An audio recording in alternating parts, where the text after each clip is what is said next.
সমস্যাকে কখনো সমস্যা মনে করা যাবে না, তার কারণ সমস্যা কোনো সমস্যাই নয়। আর যদি সমস্যা না থাকে তাহলে সেটাই সবচেয়ে বড় সমস্যা। কিন্তু এখন সমস্যা আছে, অতএব কোনো সমস্যা নেই।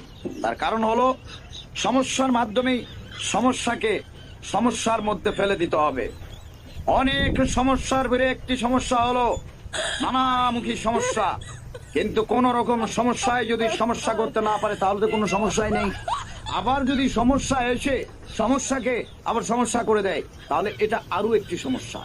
সমস্যা নিয়ে কোন রকম কোনো সমস্যা মনে করবেন না। সকল সমস্যায় কোনো সমস্যাই নয়, আবার কোনো সমস্যাই নয়, এটি সবচেয়ে বড় সমস্যা। সবকিছুর মূলে সমস্যা থেকেই সমস্যা, সমস্যার ভিড়েই সমস্যা, সমস্যাকে সমস্যার মাধ্যমে সমস্যাকেই সমস্যা করে দিতে হবে।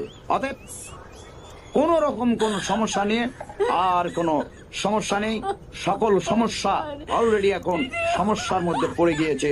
আপাতত সমস্যাকে সমস্যা করে দিয়ে আমি নিজেই একটা সমস্যা হয়ে গেছি, আর কোনো সমস্যা নেই।